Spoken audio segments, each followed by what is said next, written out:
Welcome to Taiwan, a country that is said to be the heart of Asia, and I will show you why. In this video, I'll explore the heart of Taipei, the capital city with you, uncovering its very top sights. From the towering Taipei 101 and its breathtaking skyline views, to the bustling street of a night market filled with delicious street food, the modern MRT system, ancient temples, and the most rhythmical change of guard ceremony.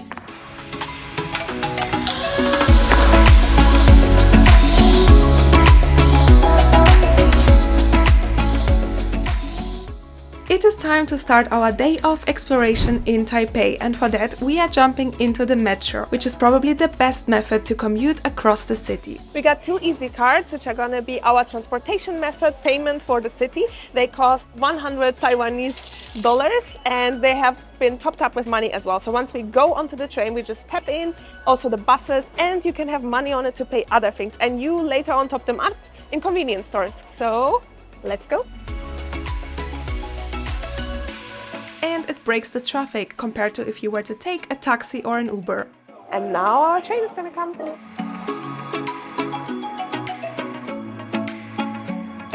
Ta-da! We are in. The train itself is 10 degrees colder than the station itself, a little bit freezing here. The Taipei Metro does not only cover the city itself, but it also extends into neighboring areas. It consists of several lines, each identified by different colors and names, making it easy to navigate once you are a little bit familiar with the place. And we're out at our destination. Let's go.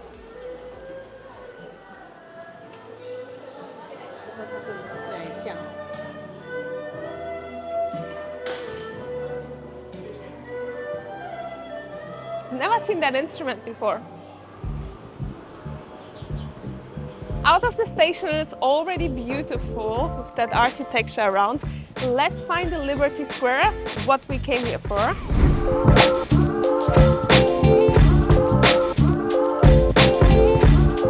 We arrived now at the Liberty Square. And it is impressive. That type of building in the middle of such a huge metropolitan city is very, very impressive. Gonna take a walk around, and the plan is to see the change of guard ceremony, which is supposed to happen every hour, 10 minutes before the hour. The Liberty Square is actually home to the Memorial Hall right after us. We're gonna walk there up in a second. And otherwise, there are lots of prominent big buildings around us, some of them being the National Theatre and a concert hall. But this space over here is huge. I've actually just seen a glimpse of the Taipei 101, the famous big building that used to be the tallest building of the world until 2010. And it's right here, you see it, a glimpse of it there. But we're gonna go up there later on. There are lots of stairs to climb up the Memorial Hall, and it looked way less from far away. Let's do it.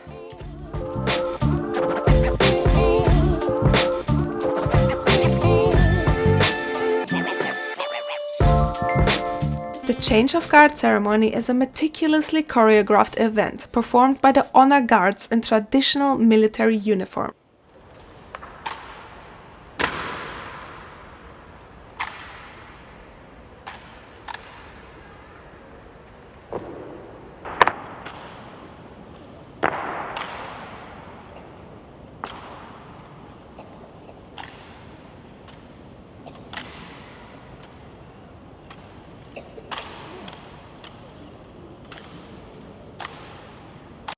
The change of guard ceremony was so beautiful.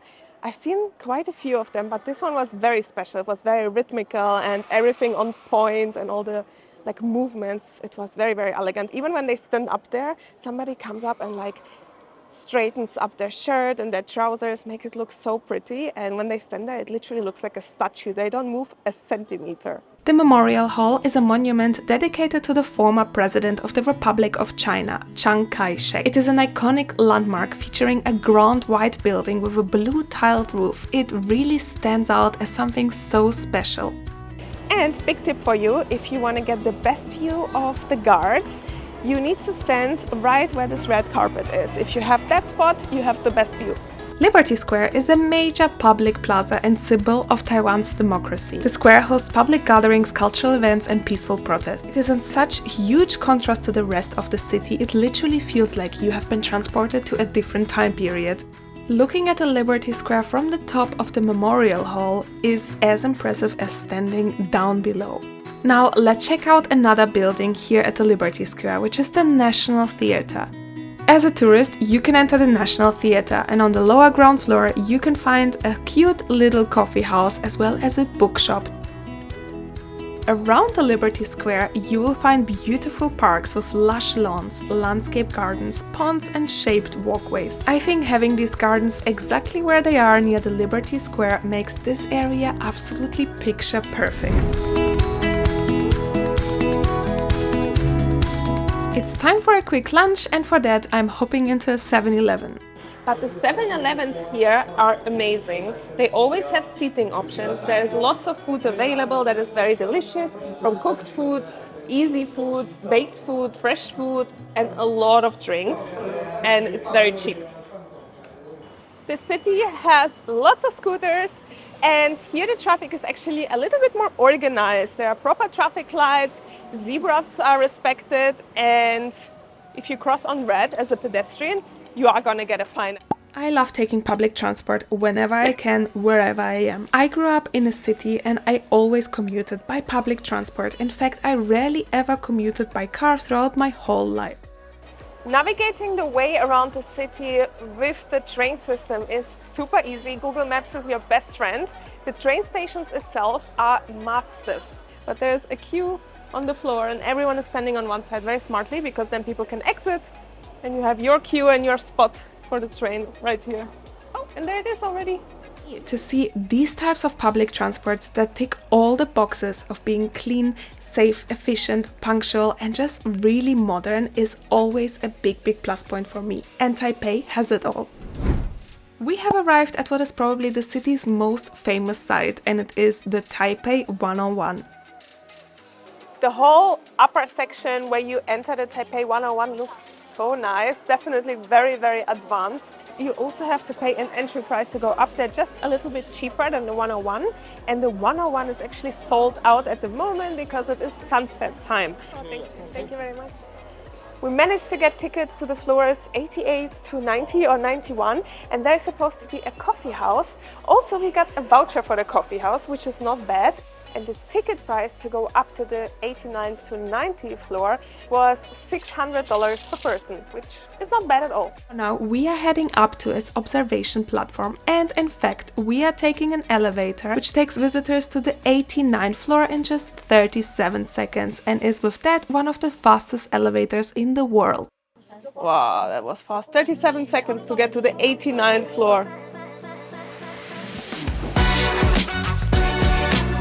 The views from the top are amazing. Really couldn't believe that this is Taipei, and Taipei is so beautiful. It really is the hidden gem of Asia. Made it for sunset, and because our ticket includes multiple floors as well as all the other peoples around us, it means the traffic is kind of regulated between floors and everyone gets a view on this beautiful city.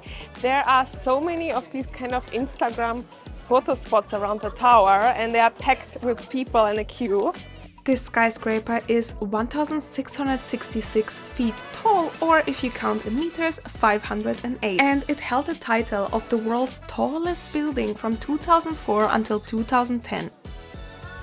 Apart from the view from the Taipei 101, you also have an exhibition inside it where you can learn more about the building, the events that have taken place, and something else that is very special and characteristic of this building, which is a ball. On New Year's Eve, the building actually shines up very nicely. They have a full-on video here. The preparation and the fireworks itself looks amazing. It is the only high-rise building that has a Chinese or more Asian layout to it, and there's a lot of meaning in it as well in terms of the architecture and the elements chosen. The wind-dumping ball is a 660-ton tuned mass dumper housed between the 87th and 92nd floor. It minimizes building sway from strong winds by moving in opposite to the forces, and given that this area is often hit by earthquakes or tornadoes, this is very much needed for such a tall building.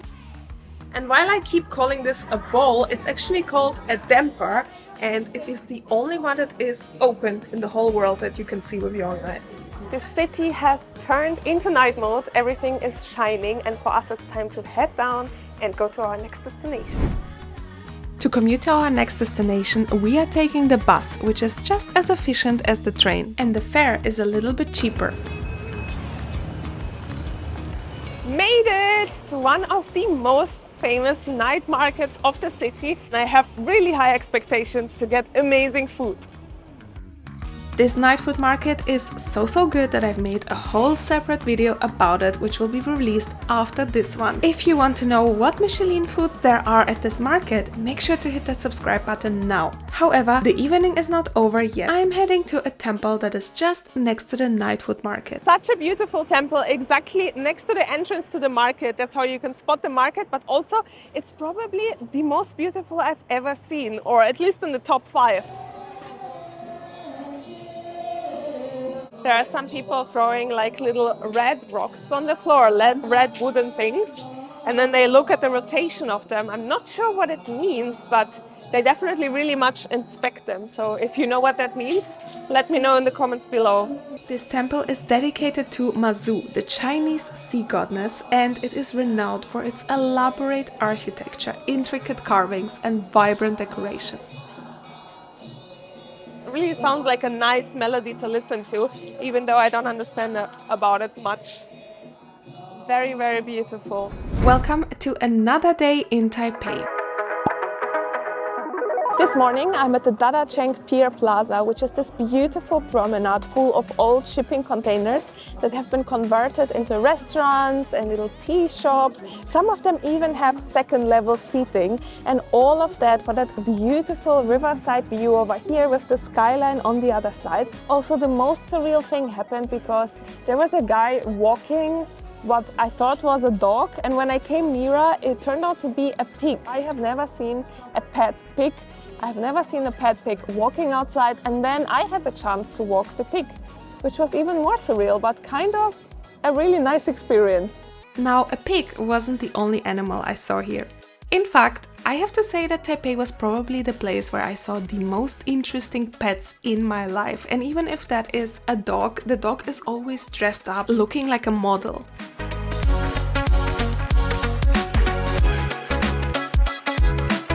Lady got our order a little bit wrong and thought we ordered a bubble tea instead of a waffle. So when we clarified the misunderstanding, she still gave us the bubble tea for free that she made because we have no more cash left. And it just speaks about how nice the Taiwanese people are. They are just the nicest.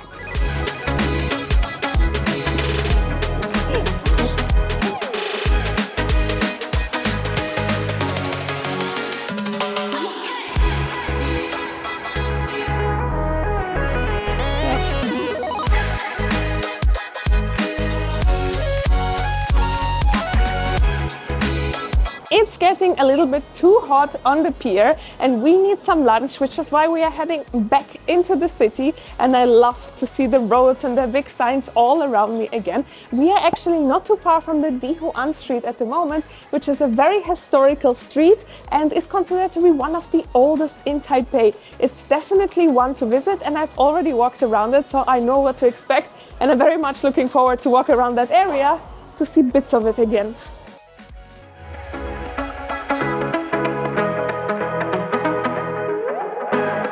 The Tianhou Street is actually full of ancient Chinese architecture when the Chinese were still ruling Taipei. So it's all around us, but at the moment there is a market happening because it is Lunar New Year, and during this time the street gets fully alive with decorations, lots of street food and lots of things you can buy, as well as lots of testers to try. So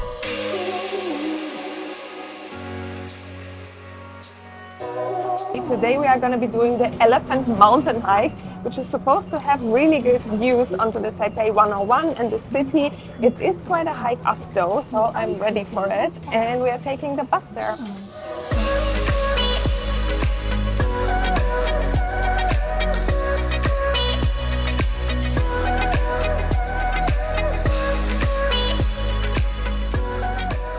To commute around the city, we have been mainly relying on the MRT system as well as the buses.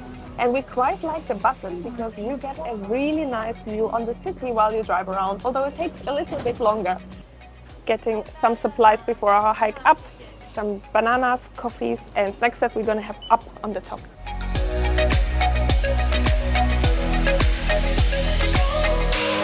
We are walking now towards the hiking trail, and from here we actually got a full-on view on the Taipei 101 in its full length, and it is very impressive.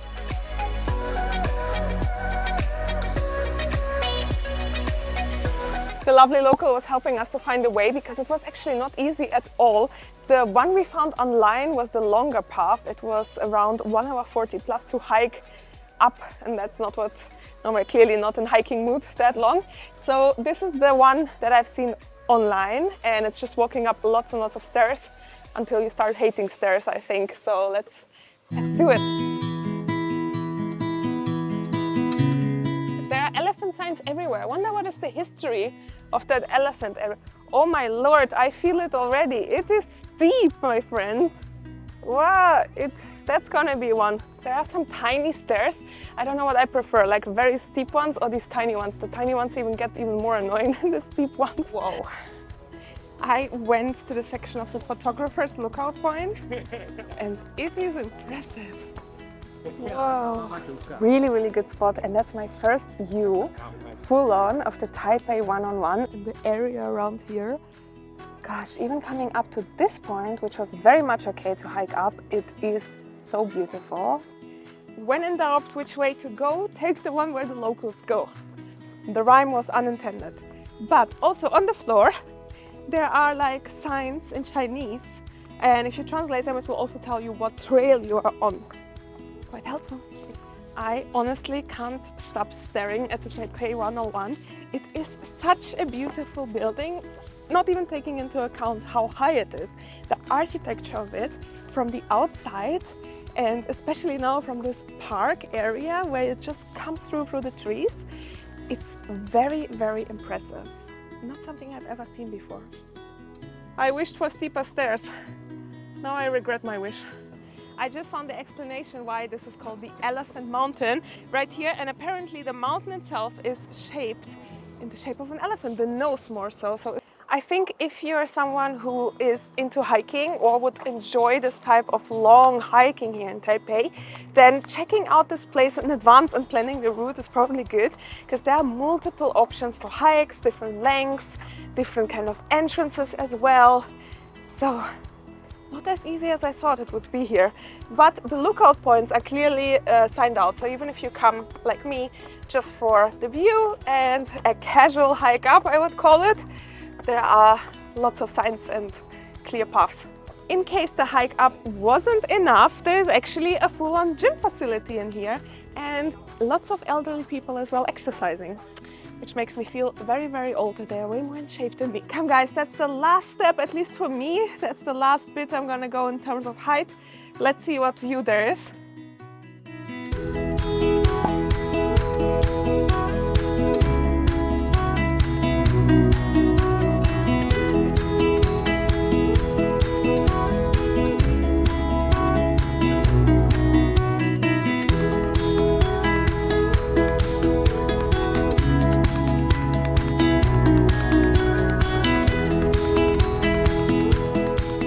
Sunset is over and it is full on night mode now, which means all the buildings are shining in their colors.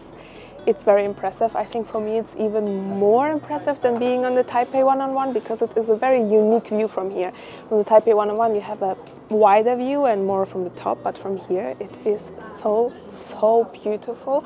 You feel way closer to all the buildings, you see more what is happening, and also you see more of the Taipei 101 area, which is just right there, all the new high-rises. I think the time has come. I need to say bye to this view and head down, and just taking in that quietness and calmness up here, let's swap to the food market where we're gonna head to next, and that will be a completely different atmosphere. We made it almost to the bottom now, and there's a massage place, 15 minutes for $200. This is a really good idea to place it right here after you walk down these 5 billion stairs. No. To get to our next spot of the evening, we are jumping back into the MRT.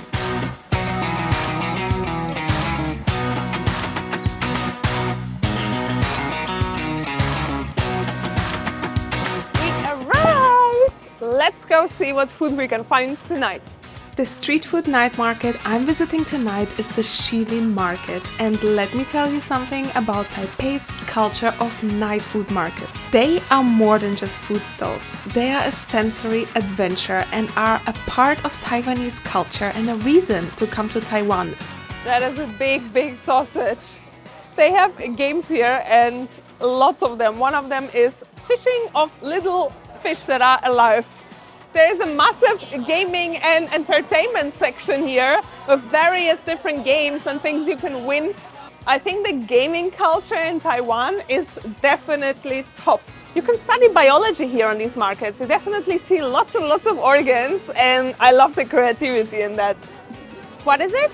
Pork inside. Green onion inside. Ah, pork and green onion. Oh, okay. I see lots of food. Oh, that looks yum. Fried dumplings. You want to try? Want to try fried dumplings? Yeah. Okay, first dish of the evening is gonna be tried. Is it hot?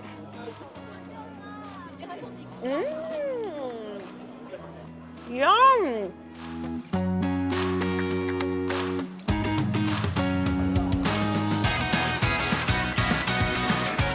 Every time I see these claw machines, I want to play, but every time I try, I just don't win.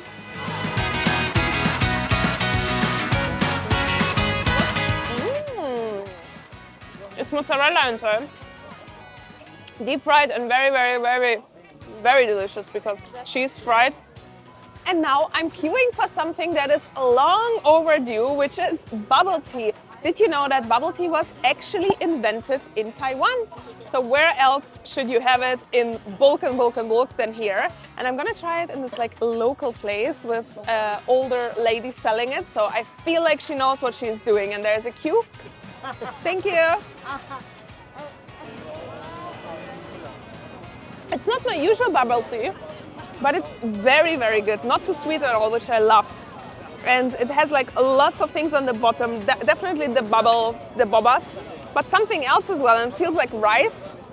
I don't know, I probably will never know, but if you do know, let me know in the comments below, please. I'm again in a claw machine heaven here. And I think that the beauty of the claw machines is how cute everything is. Like, wouldn't you want to win this? Some meat being grilled. You can also find a tech store in the middle of the market. If you like this video so far, please be sure to hit that like and subscribe button to help me in the algorithm and to support me. Thank you! Now, I read that papaya milk is like a classical childhood dish of many locals. I found it on the market and I want to have it right now. It's not too sweet. Has a bit of a taste of papaya and a bit of taste of milk, and then he put some sugar inside, and that's how it tastes like. I think the bubble tea is better.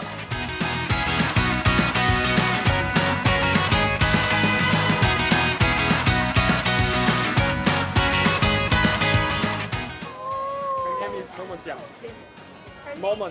Momo-chan. Momo-chan, you're so cute. Thank you so much. It was so nice that they gave me that dog to hold, and it just speaks so much about the loveliness of the people here. It was so cute, the dog. Oh. Can I try? Hi, yes. Strawberry? Very hot, very hot. Thank you so much. Thank you. You're very kind. Thank you. Welcome to Taiwan. Oh, thank you. I got a weapon. Sponge cake. Oh, the Taiwanese people, so sweet. And I love that they always say, welcome to Taiwan. I love that. Okay, let's try this. That's exactly what I wanted, just a tester. So sweet. It's a cake. I can confirm it's a cake. But very nice because it is like crunchy on the outside. It's like, you know, when you leave the cake in the oven for a long time and you get that perfect little crust. Okay, I'm trying fried milk. Let's do this. It tastes very soft inside and then crunchy on the outside. Has a really strong vanilla taste and very artificial, like too artificial for me, but the consistency and structure is super nice.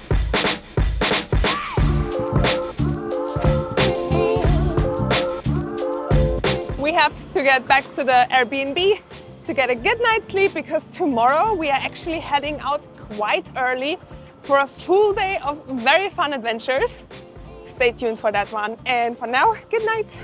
These have been my first impressions of Taipei and best recommendations, and I'm so happy you have joined me on that journey of exploration. But this is just the beginning of my Taiwan adventures with you, because this country has so much to offer. So make sure to subscribe now, because this journey is going to be a fun one, and I will see you in the next one.